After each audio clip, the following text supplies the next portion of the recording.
ओम शांति। आज 21 जुलाई 2021 की मुरली में बाबा ने कहा, मीठे बच्चे, बाप आए हैं तुम बच्चों की अविनाशी ज्ञान रत्नों से झोली भरने। यह एक एक ज्ञान रत्न लाखों रुपयों का है। आज की मुरली का प्रश्न है, गुप्त दान का इतना अधिक महत्व क्यों है? बाबा ने उत्तर दिया, क्योंकि बाप तुम्हें अभी गुप्त ज्ञान रत्नों का दान देते हैं। इसे दुनिया नहीं जानती।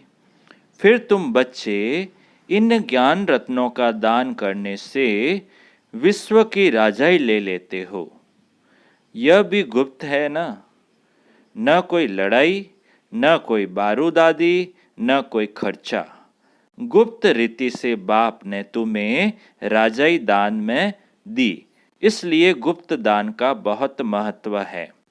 अब सुनते हैं आज की मुरली को विस्तार से। डबल ओम शांति। एक शिव बाबा कहते हैं, एक ब्रह्मा दादा कहते हैं। दोनों का स्वधर्म है शांत। दोनों ही शांति धाम में रहने वाले हैं। तुम बच्चे भी शांति धाम में रहने वाले हो। निराकार देश में रहने वाले आए हो साकारी देश में पाठ बजाने, क्योंकि यह ड्रामा है ना। बच्चों को ड्रामा के आदि मध्य अंत का ज्ञान बुद्धि में भरा हुआ है, ऊपर से लेकर नीचे तक। ऊंचते ऊंच भगवान, उनके साथ बच्चे। इन बातों को अच्छी रीति समझो। तुम्हारे सिवाय यह ज्ञान कोई में है नहीं। तुम पढ़ते हो खुदाई स्कूल में। भगवानुवाच, भगवान तो एक ही है, कोई 10-20 भगवान नहीं है। जो भी सब धर्म वाले हैं, उनकी जो भी आत्माएं हैं, सबका एक ही बाप है। फिर बाप सृष्टि रचते हैं तो कहा जाता है प्रजापिता ब्रह्मा। शिव को प्रजापिता नहीं कहेंगे। प्रजा तो जन्म मरण में आती है। आत्मा संस्कार के आधार से जन्म मरण में आती है।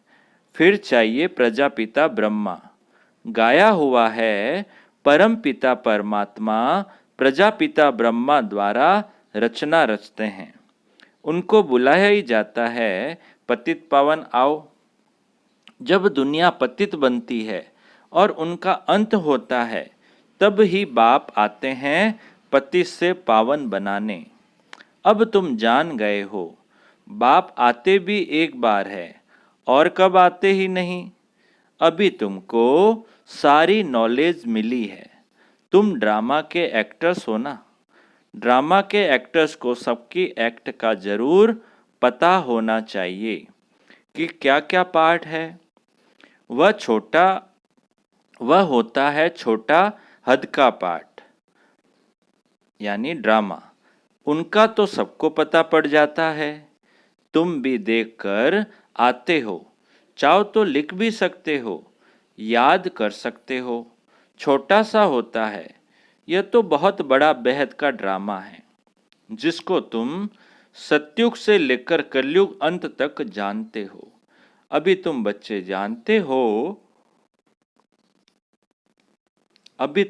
जानते हो, हमको बेहद के बाप से बेहद का वर्षा मिलता है। फिर हद के बाप से हद का वर्षा, हद की प्रॉपर्टी मिलती है।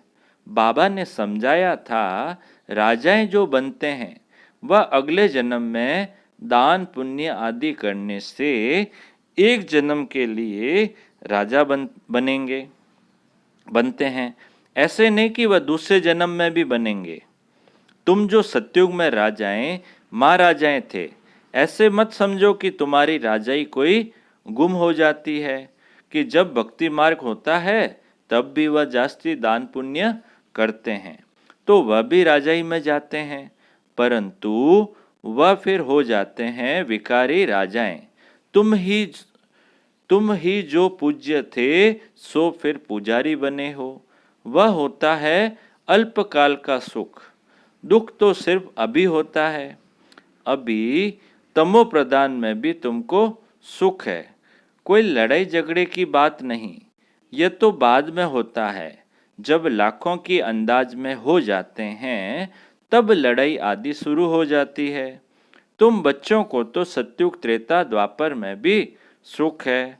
जब तमो प्रदान शुरू होता है तब थोड़ा दुख होता है। अब तो है ही तमो प्रदान। बाप समझाते हैं, वह यह है ही तमो प्रदान दुनिया। तुम जानते हो यह बेहद का ड्रामा है, इनसे कोई भी छूट नहीं सकता। मनुष्य जब दुख में तंग हो जाते हैं तब कहते हैं भगवान ने ऐसा खेल क्यों रचा है। अगर भगवान रचे ही नहीं तो दुनिया ही नहीं होती, कुछ नहीं होता। रचता और रचना तो है ना, उनकी डिटेल भी है। सत्युग से कलयुग अंत तक बाकी थोड़े रोज हैं। तुम भी प्रैक्टिकल में देखेंगे, पहले से ही तो नहीं दिखाएंगे। 5000 वर्ष का बाकी थोड़ा चक्र है, वह अभी थोड़े ही दिखा देंगे। जब होगा तब उनको भी साक्षी हो देखेंगे। जो होना है वह कल्प पहले मुआफिक होगा। यह तो देखते ही हो, तैयारियां हो रही है। विनाश तो होगा जरूर, सबकी तैयारी हो रही है। वह ड्रामा में पहले से ही नूंद है। विनाश जरूर होगा। अब तुम बच्चों को बाप समझाते हैं, तुम्हारी आत्मा जो तमो प्रदान बनी है उनको भी यहाँ सत्व प्रदान बनाना है। यह तुम अभी समझते हो। बाप गुप्त आते हैं, गुप्त ही तुमको ज्ञान दे रहे हैं। दुनिया में कोई नहीं जानते। गुप्त रीति तुम विश्व का राज्य लेते हो। कोई भी आवाज नहीं, बिल्कुल ही गुप्त दान कहा जाता है ना। बाप आकर बच्चों को अविनाशी ज्ञान रत्नों का गुप्त दान देते हैं। बाप भी कितना गुप्त है, कोई नहीं जानते। यह सब कहाँ जाते हैं, ब्रह्मा कुमार कुमारियाँ क्या करते हैं, कुछ समझते नहीं। तुम बच्चे जानते हो बाबा कितना गुप्त है। तुम बच्चों को गुप्त विश्व का मालिक बनाते हैं। न कोई लड़ाई, न कोई बारूद, न कोई खर्चा। यहाँ तो एक छोटा गांव लेने में ही कितने झगड़े मारा मारी चल पड़ती है। तो बाप आकर गुप्त दान देते हैं। अविनाशी ज्ञान रत्नों से तुम्हारी झोली भरते हैं। कहते हैं भर दो झोली, शिव बोला भंडारी। तुम जानते हो शिव बाबा हमारी अविनाशी ज्ञान रत्नों से झोली भर रहे हैं। तो एक एक रत्न लाखों रुपयों का है। तुम कितने रत्न देते हो, फिर तुम कितने दानी बनते हो, वह भी गुप्त है। देवताओं को कितने हथियार भुजाएं आदि दे दी है, वास्तव में है कुछ भी नहीं। सत्युग में देवताओं को इतनी भुजाएं आदि तो होती नहीं। कलयुग में कितने अनेक प्रकार के हथियार दे दिए हैं। कलयुग में अभी देखो कितने प्रकार के हथियार दे दिए हैं। विनाश के लिए बॉम्ब्स है, तो फिर तलवार बाण आदि क्या करेंगे। तुम कहते हो ज्ञान खड़क, ज्ञान तलवार, तो उन्होंने हथियार समझ लिए हैं। है कुछ भी नहीं।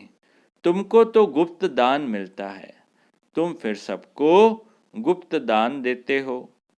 तुम जानते हो बाबा हमको श्रीमत दे रहे हैं। श्रीमत है ही भगवान की। तुम जानते हो हम आते हैं नर से नारायण बनने। उनको सर्वगुण संपन्न, 16 कला संपूर्ण देवी गुणधारी कहा जाता है। देवी गुण सिर्फ उन देवी देवताओं में होते हैं, फिर कलाएं कम होती जाती है।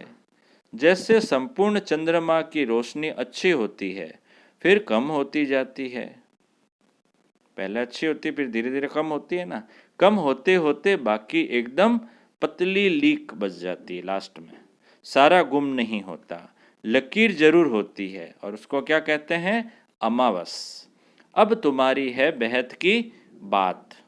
तुम 16 कला संपूर्ण बनते हो। दिखाते हैं कृष्ण के मुख में माताएं चंद्रमा देखती है। यह है साक्षात्कार की बातें, जिसकी समझानी बाप बैठ देते हैं। अब तुमको संपूर्ण बनना है।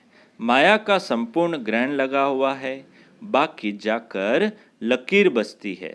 सीढ़ी उतरते आए हैं, सबको सीढ़ी उतरनी है, तब ही फिर सबको वापिस जाना पड़े, वापिस जाना पड़े।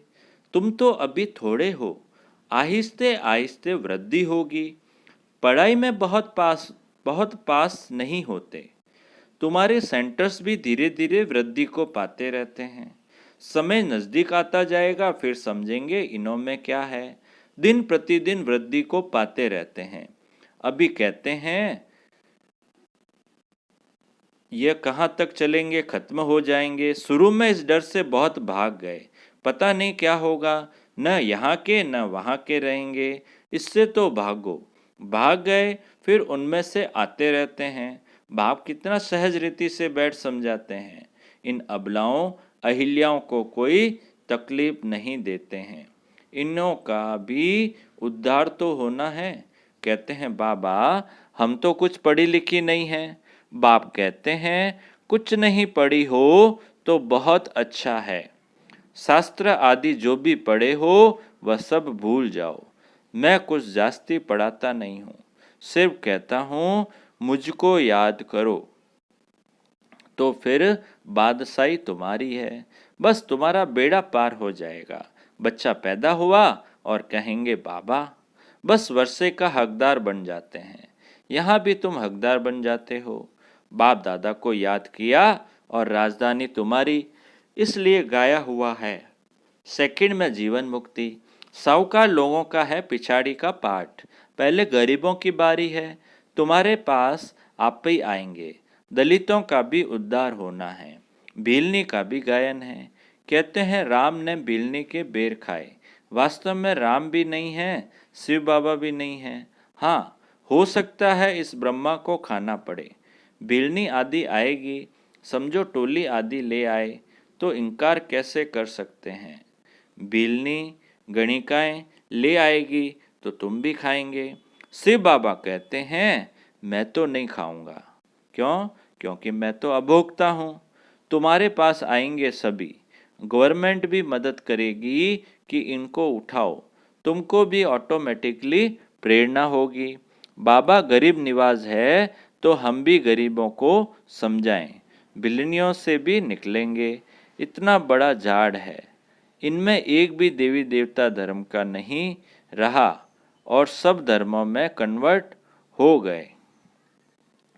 अब बाप कहते हैं जो भक्ति करते हैं, करने वाले हैं, उनको समझाओ। तुम देख रहे हो सैपलिंग कैसे लगता है, ब्राह्मण कैसे बनते हैं। जो सूर्यवंशी चंद्रवंशी देवता बनते होंगे वही आते जाएंगे।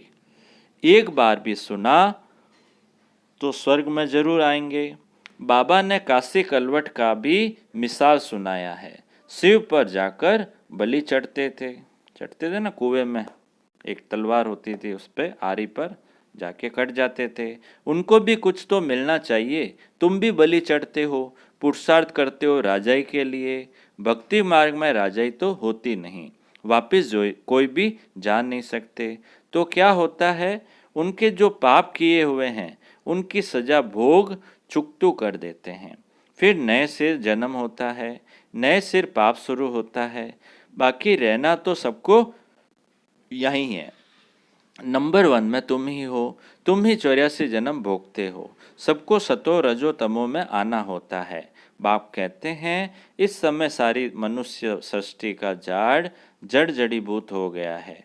मनुष्य तो बिल्कुल घोर अंधियारे में कुंभकर्ण की नींद में सोए हुए हैं।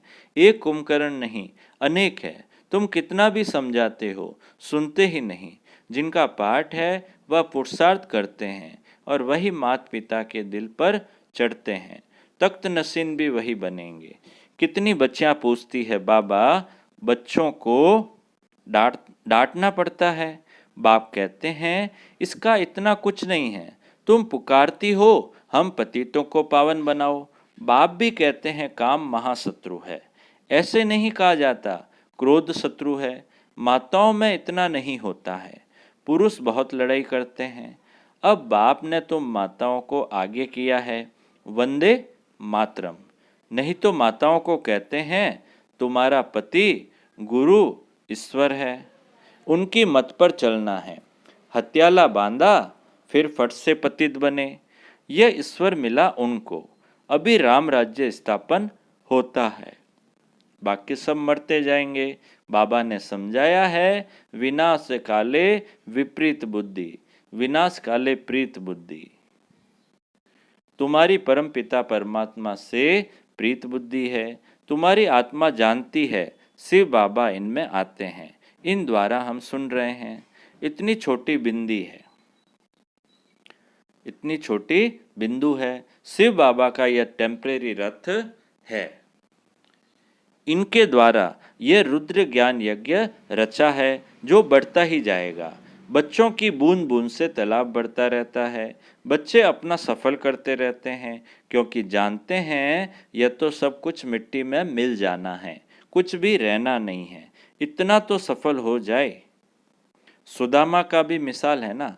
बच्चियां बाबा के पास चावल मुट्ठी व 6-8 रुपया भेज देती है। वह बच्ची, बाप तो गरीब निवाज है ना। यह सब ड्रामा में नूंद है, फिर भी होगा। बांधेलियां हैं, बाबा कहते हैं भाग्यशाली हो। शिव बाबा का हाथ तो मिला ना। एक दिन आएगा सब आर्य समाजी आदि भी आएंगे। जाएंगे कहाँ? मुक्ति, जीवन मुक्ति की हट्टी तो एक ही है। सजाएं खाकर सबको मुक्ति में जाना है। यह है कयामत का समय। सब वापस जाएंगे। यह है साजन की बारात। कैसे बारात जाएगी वह भी साक्षात्कार होगा, तुम्हारे सिवाय और कोई देख न सके।